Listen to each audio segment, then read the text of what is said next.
And Mm. it's where I actually came back from heaven from my second near death experience, and there was a spirit that came with me. And he was as solid as you are. And he stayed with me for 3 years. I mean, I have so many spiritual stories that I could tell you that would just knock your socks off. But it was like these things were all happened as a result of that near death experience.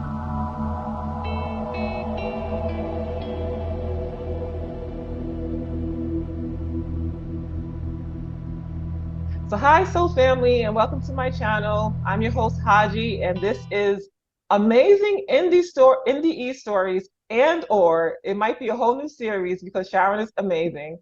Amazing spirit stories or something like that. So this is a different, this is going to be a different interview because Sharon, my guest today is Sharon Milliman. Am I saying it right? Milliman? Milliman. Hmm.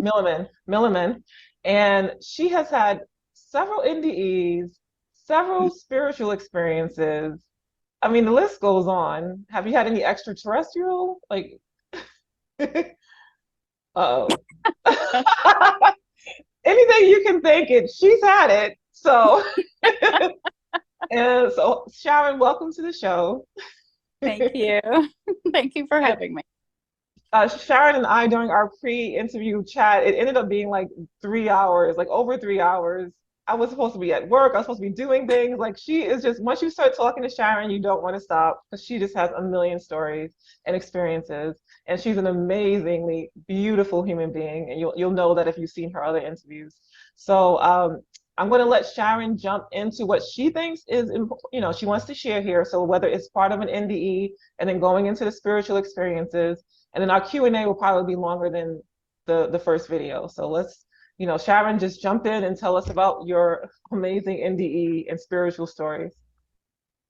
Okay. Well, I've had four near death experiences, and the biggest and longest one, the deepest one, and the most impactful one was my second near death experience.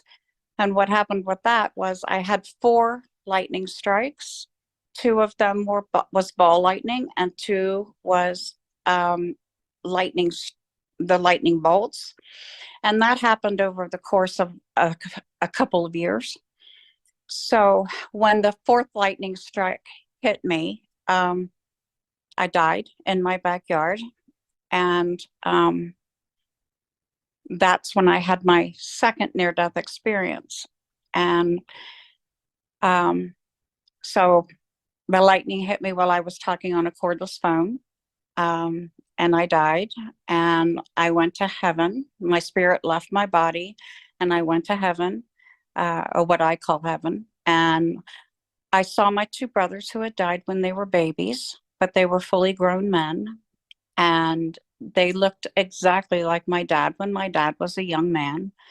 And so we had a wonderful family reunion, and they were the ones that told me I had died. Um, and where I went was so beautiful. It was absolutely beautiful. The love, the acceptance, the peace. There was no pain, no suffering. Um, it was absolutely magnificent. And for the first time in my entire life, I felt totally loved and totally accepted and totally cherished for me, not for what I looked like. I didn't have to be perfect. It didn't matter. I was loved. Um, I met Jesus, and um, I also sat on a log. Jesus took me over to a wooded glen, and I sat down and I had a long conversation with God. Um, so this was a very beautiful and much needed. It seemed like God was trying with the lightning strikes. He was trying to get my attention, and I wasn't listening. So he yanked up the volume with each strike, until I was standing in front of him, and he was able to give me the message. And his message to me was, don't listen to the world, listen to me. You know, people were telling you you are not worth anything. You know, you're ugly, you're stupid, you're dumb, you're whatever, and you're listening to that. Don't listen to that stuff. That's not the way. You know, it doesn't matter what they tell you. What matters is what I tell you. And he told me I don't make junk. I don't make mistakes. Um, he told me that he loved me and that I was worth something and I was not what all of those people in the world was telling me that I was. And, you know, it was just a very long conversation. And then I came back to my body. And it's a very long, detailed, very detailed near death experience, but I've told it so many times.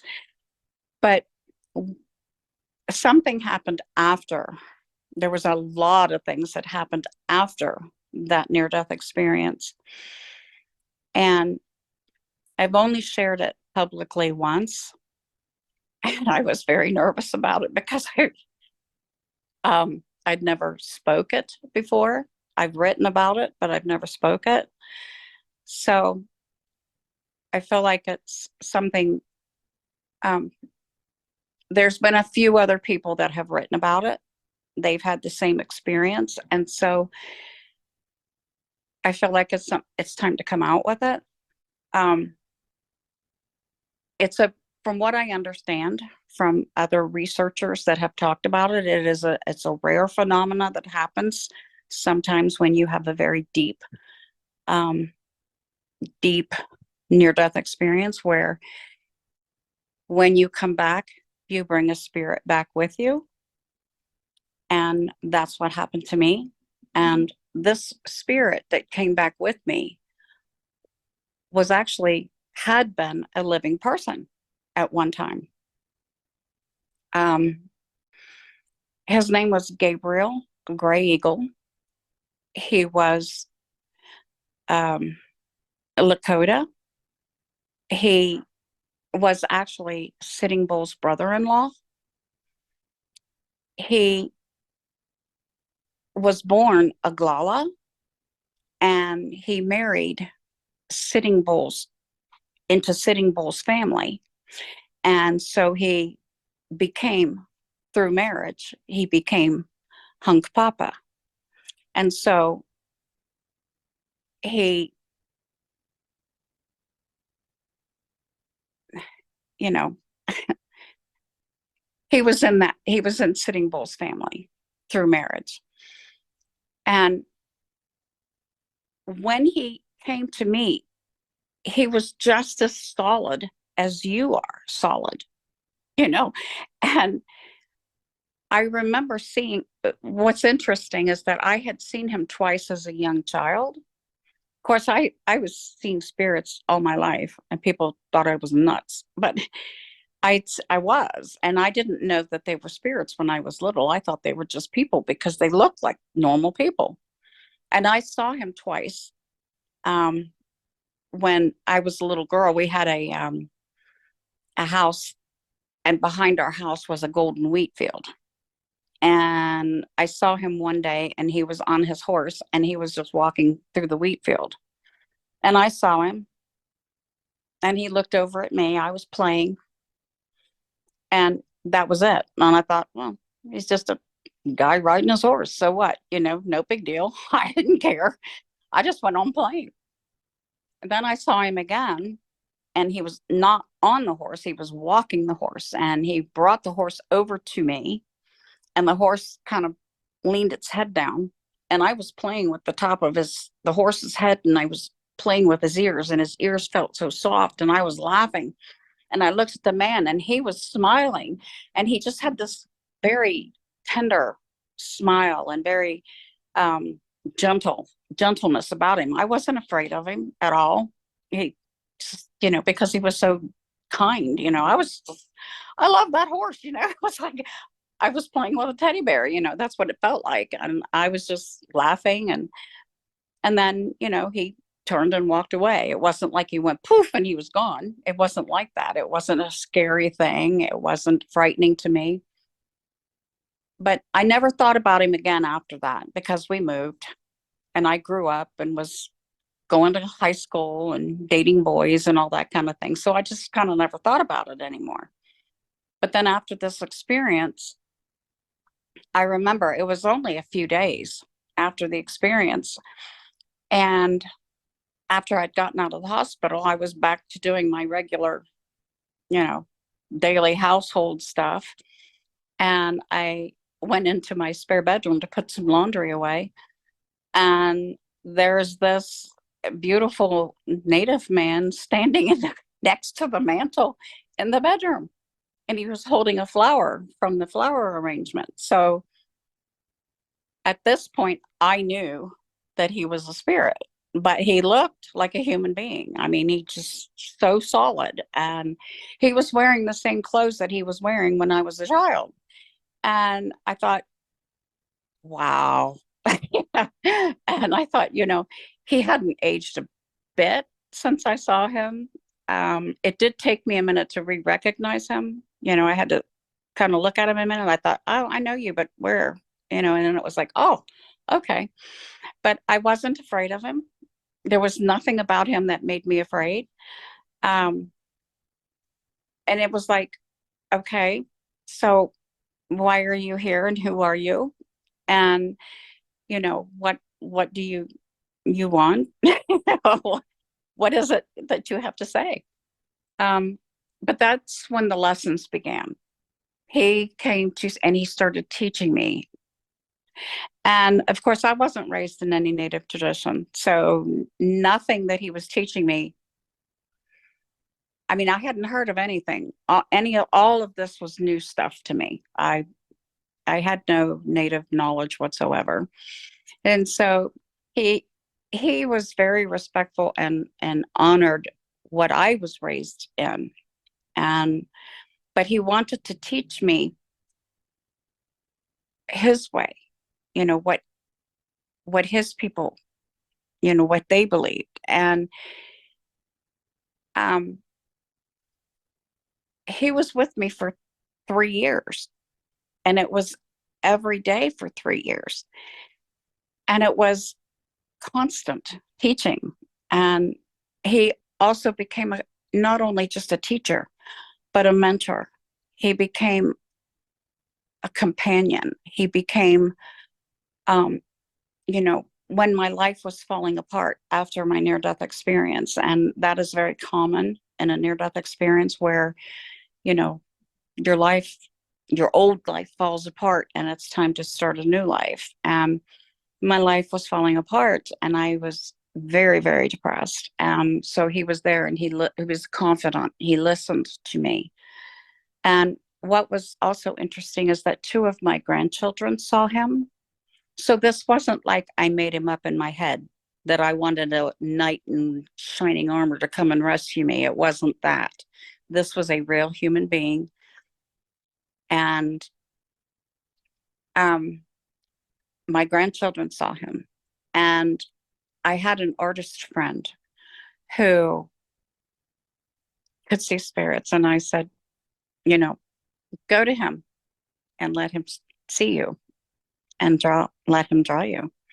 If that's your will and his will, I don't want to overstep whatever boundaries there are. I don't know what boundaries there are.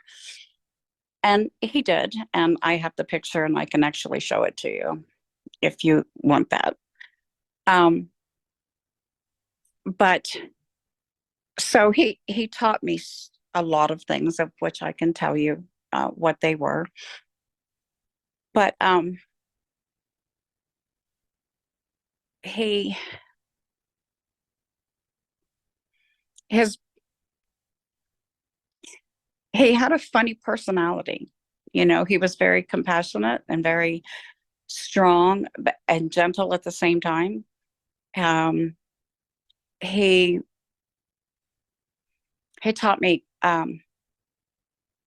things like, why, practical things.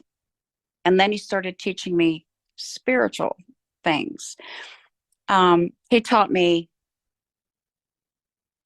why when he first came to me, he taught the way he taught me, because I couldn't understand what he was saying to me because he wasn't speaking in English. He was speaking in his native tongue, and I was like, I can't. If you don't speak in English, I can't understand a word you're saying. And then he started, as soon as I said that, he started speaking in English. But before he was speaking in English, because there was going to be a real communication problem, because I couldn't understand him at all. I mean, he kept talking, but I couldn't make heads or tail. I couldn't understand. So he was showing me. I mean, it was like watching a YouTube video, but I had no computer. I had no phone. I mean, this was clear back in 2005. I had no cell phone. I didn't have a computer except downstairs, and I was upstairs in the bedroom. There was no computers like we have now. So it was like just watching moving pictures. And he started teaching me about what the Native American people believe in about names, and how a name would tell you a story about who the person was, about their spirituality, about their accomplishments in life, about who they were, what they believed in, and that kind of thing. That's what their names mean.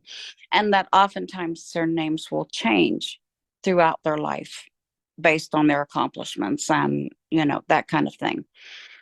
And that there are also times that families will carry that person's name. Like, his name was Gray Eagle.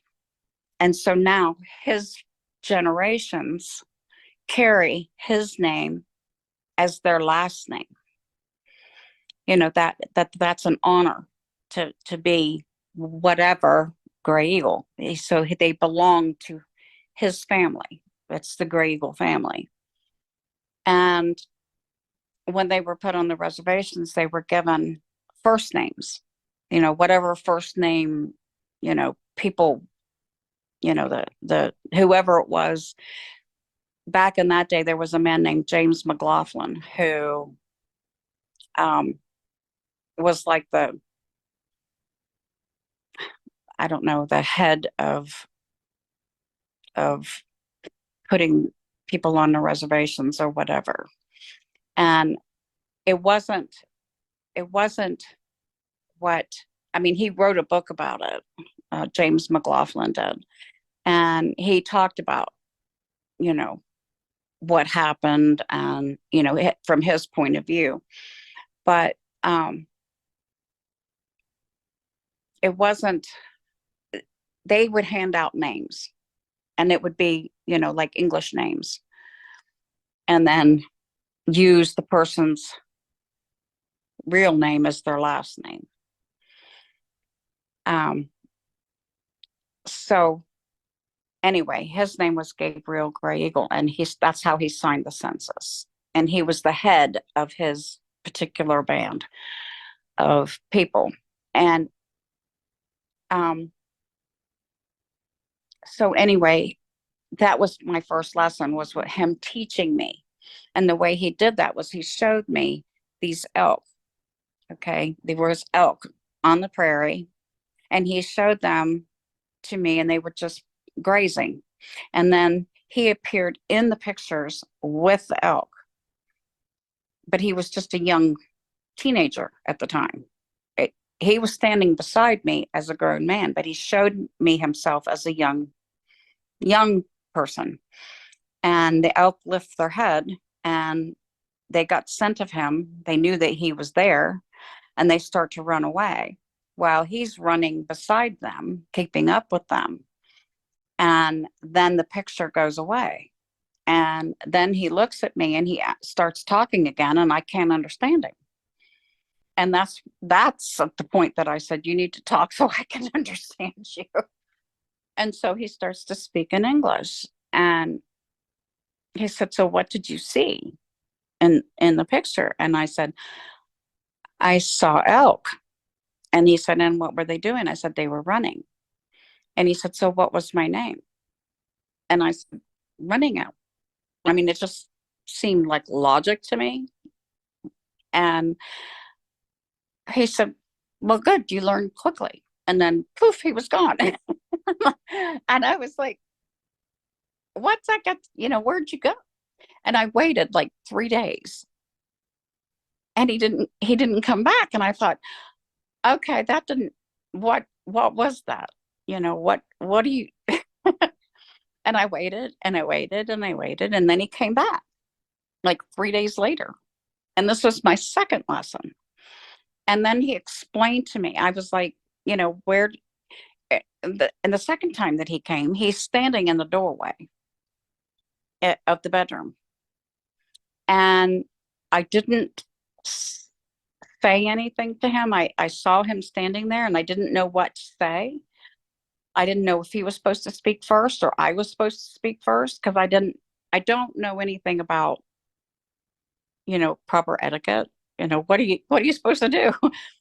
And I wasn't trying to break any, unspoken rules or anything. I didn't know. And so I said, I waited and I waited, and he had this grin on his face. And I was like,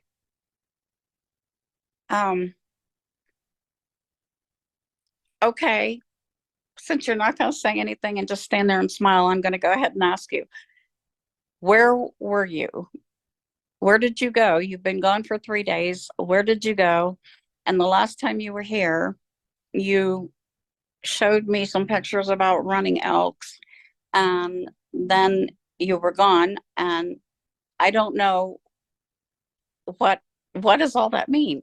Where did you go? And who are you? What am I supposed to call you? And he said, I was just trying to teach you about, time in your world is different than time in the spirit world. 3 days for you is 3 days, but in the spirit world, 3 days is nothing but a blink of an eye. And he said, I was trying to teach you about names. And he said, when I was a child, I had one name, but because I had counted coup before he said he was 12 winters old. He was not yet a man, and he had counted coup. And because of that, he had been given a new name. And so he was teaching me the importance of the name, a person's name in the Native tradition. And I was like, okay. And so that was like the first lesson. And as I told you before, names change because of what you do. And I knew that counting coup was one of the most important things that a warrior could do, it was huge. And so then, and he was teaching me also about time in the spirit world. Well, I'd been to the other side, so I knew what he was telling me was true. There is no time on the other side. You could be there for 1 minute. It seems like you're there forever. And so I knew that was true. And then I told him, I said, don't do that 3-day thing anymore. I said, you want to come back? You're welcome to come back every day. I want to learn more. I like having you here, and I want to learn more. And so he started coming every day, and every day there was a lesson. I remember one day he was trying to teach me about the shades of gray and how humans look at the world as black and white, but there are many truths within the shades of gray. And there was an eagle that was flying over my house, and he used that eagle to teach me about the shades of gray. He said the eagle has a white head and a white tail, but the brown feathers, and there's many shades of gray in that, mixed in with the brown in the body of the eagle. He said, now if you take, and he used nature a lot to prove his point. And so he was using this eagle. And he said, you know, there are many, many truths in the shades of gray, and you have to look. It's not, the world isn't just black and white. You have to look deeper to find the truth. And he was saying that there are dualities within everything and within everyone, and you have to embrace those dualities. You have to look at those things and to balance, to stay within balance. um and oh my goodness, he said so much. um he used to tell me stories and sing me songs about what had happened to his people. And some of them were so beautiful, um, full of strength and courage. And some of them were so sad because they were filled with um, just absolute horror and injustice. And they would make me cry. And oftentimes he'd reach over and wipe my tears off my face. And I knew that he was gentle and that he would never hurt me. He was compassionate. And I looked at what he was trying to teach me. He was teaching me his history, the history of his people and what had happened. And I looked at it as needless suffering because there was no sense in some of that, no reason for any of that. Gosh, I remember one night my granddaughter, now this is really interesting. My granddaughter came running down the stairs. I was in the kitchen cooking dinner, and um, my granddaughter came running down the stairs and she said, Grandma, your Indian angel's up. I heard 3 knocks on the wall and your Indian angel is upstairs and wants to talk to you. And I asked her, I said, what did you say? She said, your Indian angel. He's upstairs and wants to talk to you. I said, did you see him? And she said, yes, I did. I said, what did he look like? And she described him perfectly. He had a scar on his arm, his right arm. And she even told me about that. I was like, wow. And then I had my youngest grandson, and actually he just turned 19 and he still talks about seeing gray eagle out in the backyard. And he said he was outside playing in the backyard by himself, and all of a sudden there's this, he called him an Indian. He said, there's a big Indian out in the backyard.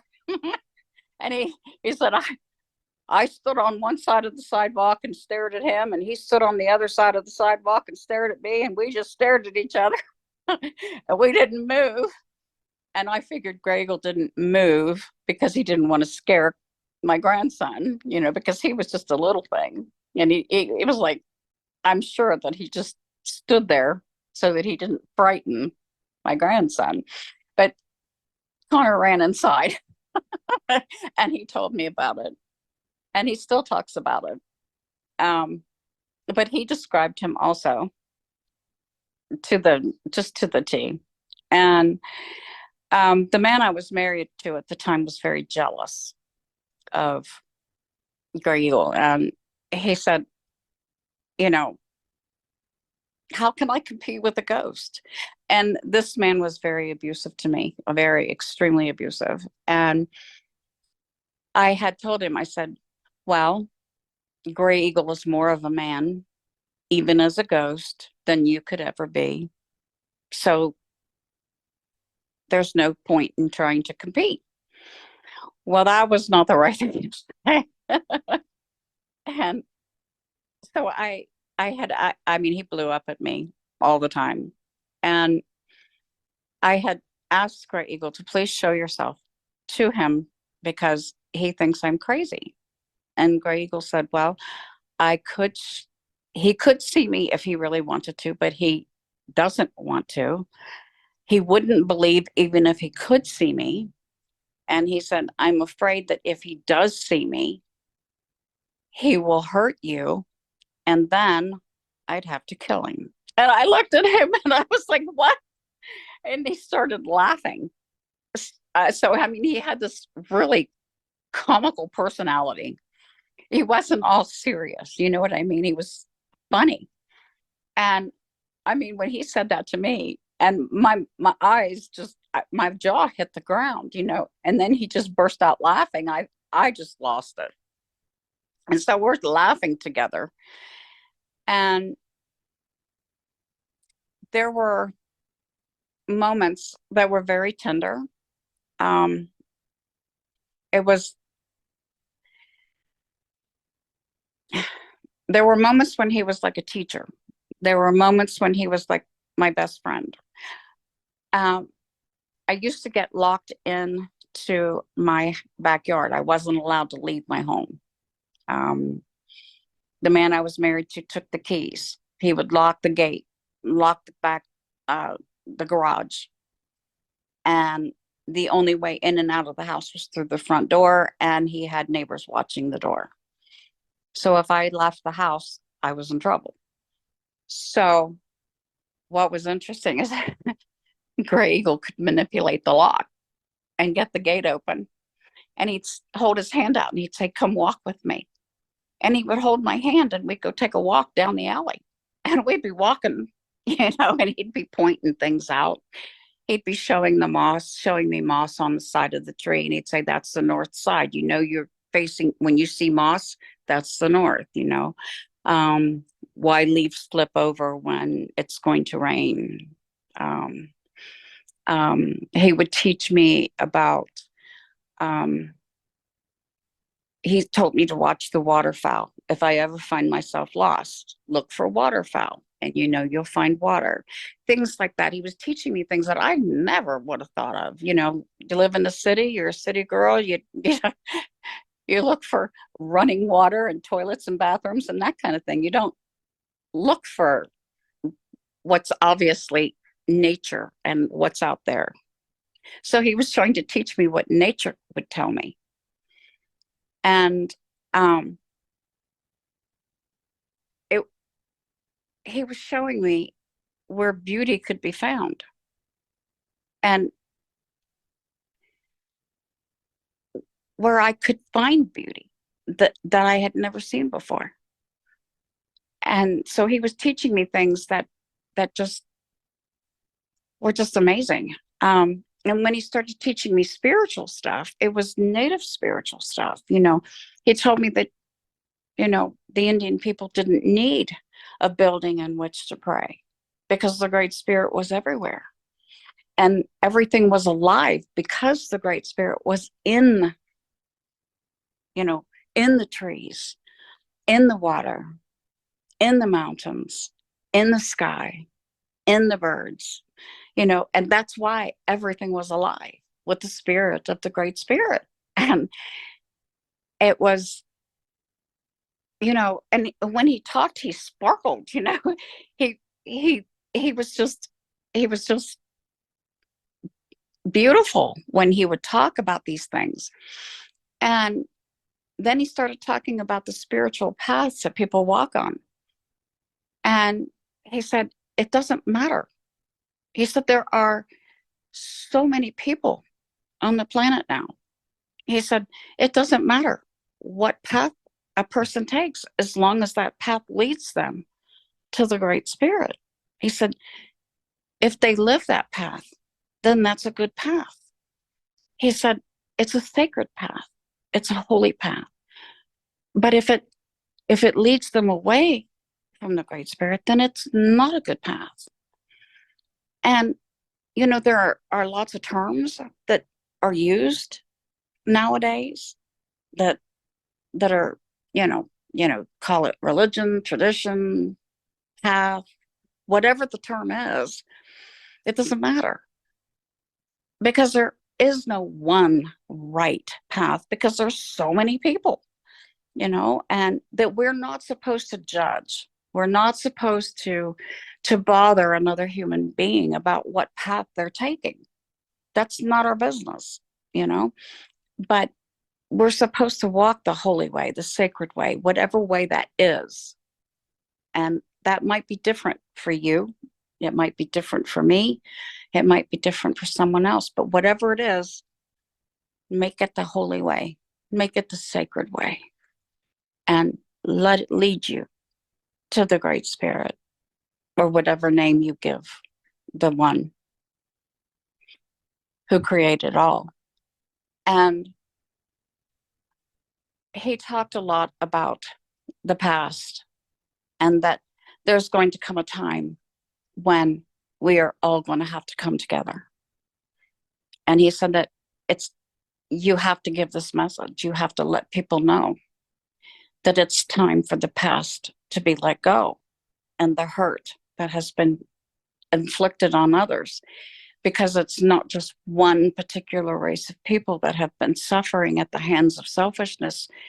There are many people that have suffered at the hands of selfishness. And he said, and it's time now to let that hurt go. And that's important, because what we need to do is we all need to come together. We are all one family. We are all one race, the human race. We're not this division that's going on in the world. We're not divided. That's an illusion. We come from one place, and we're all going to go back to one place. And it doesn't matter, we're all brothers and sisters of the same Great Spirit. And we're going to need each other. And you have a piece of the puzzle, and I have a piece of the puzzle, and he has a piece of the puzzle. And we're all going to need to come and put the piece of the puzzle down on the table in order to get the bigger picture of what's going on. And he was saying that there's not any one race that has all the answers. Not any one tradition has all the answers. So we have to come together, and we have to celebrate with each other the things that we have in common. And we have to learn from each other those things that we have that are different. And we have to work together in order to survive.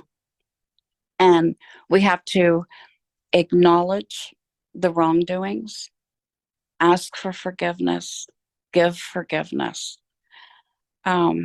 accept each other exactly where we are, who we are, accept and tolerance, respect, honor. All of those things are important. And every one of us needs to give that to the other. And there should be, no, we shouldn't be judging each other about what the other believes or not believes. That's not our business, because I could go on. He taught so much. Well, then,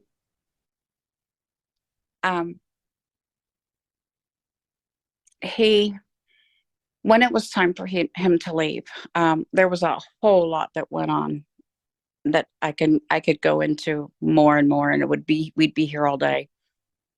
But to make it a little bit quicker, I'll just skip. There's something that happened that I call the 5 sacred days, which there were other, that was super spiritual, but I'll leave that for another time. But he came to me when it was time for him to leave, and he warned me ahead of time that he was going to have to go. And I was like, no, no. And so he taught me how to see with my spiritual eyes. He said, when you look with your spiritual eyes, and don't just trust your physical eyes, look with your spiritual eyes, because you'll see further and more detail. And that not everything is what it appears to be. And not everyone is who they claim to be.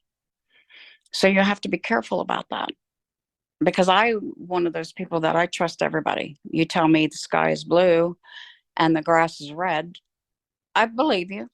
I mean, I don't, who am I to question? I don't care. He did talk to me one day about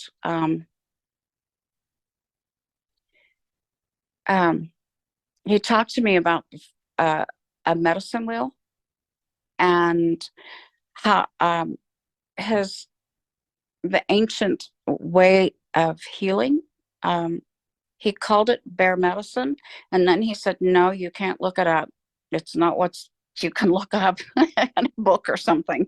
He said, "This has been passed down through generations by word of mouth, from medicine man to medicine man." And he said the medicine man would go in and put his hands on the person that was sick and say certain prayers. And he didn't tell me what the prayers were. I have no idea. And he said he would put their hands on them, say the prayers, pull the illness out of the person and into himself. And then he would go out into the medicine wheel. Then it was a wheel made of stone. And he would stand in the wheel and he would say more prayers, and he would stomp his feet and clap his hands and jump up and down, whatever it was he needed to do to get the illness out of himself and back into the earth, where the earth could transform it into something else. Um, and if that didn't work, then he would drink some sort of medication that he made or whatever to make himself throw up, and he'd go get in the river and wash himself off and throw up and get the illness out. He had to get it out of himself. Um, and and he then he went on to tell me about the four directions and the colors that are associated with the four directions. And then he said there were two extra colors, one representing the sky and one representing the earth. And he proceeded to just, I mean, he went on and was explaining all this to me. And I was fascinated, just fascinated. I could sit and listen to this man talk for hours. But this was all stuff that I had never heard. I didn't understand. I mean, I never learned any of this kind of stuff. And then um, he did come to me one day, and he did tell me that he had to leave. And when it was time for him to leave, he put a brown blanket. He brought this big brown blanket, and he wrapped the blanket around both of us. And all he did was hug me. He hugged me, and I was crying. I wrapped my arms around his waist. I mean, this guy was a big, tall guy, right? And I'm just short, you know. And I just wrapped my arms around him and I just squeezed, you know. I was like, "No, you're not leaving. You're not. Nope, nope. I'm going to hold you here." And then he gave me this little pouch of herbs, and he said, "You keep them with you and they'll protect you."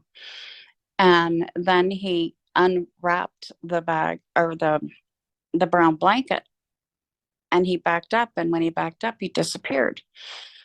And I just mourned. I cried so hard. It was like a real person dying, you know? It was so horrible. And it was like, um, I thought, I cried for about 2 years after that. Every day I would go out and I would call his name on the wind. "Come back to me. Come back. There's more." Um, but finally I realized, you know, he told me that my wings healed. He named me a special name and that I cherish. And he also talked to me about, showed me actually, about a subject that I had never learned about, knew nothing about this, wasn't raised in not believing in this or knew anything about it, much less believing in it. And he came to me, and when he first started, he said that the Great Spirit wanted him to tell me about this because it would come back to me later in my life. And I was like, okay. And he was a nervous wreck, and I had never seen him nervous. He was always well put together and, you know, calm. And I was the one that was always freaking out. He was the one that was always calm, and he but he was sweating and nervous, and he pulled the chair out and he sat down and he started talking and he'd start, well, no, that's not going to work. And then he'd, well, no, that's not going to work. And I was like, what is it? Just say it. What is this that you want to say that's so hard? So he couldn't find the words to tell me about a subject I had never heard of. So he started showing me those pictures again. And what I saw was several different pictures of different time periods. They were all native lives, different tribes or different nations or whatever the term is. And they wore different clothes. Their houses were different parts of the country, but it was the same two people.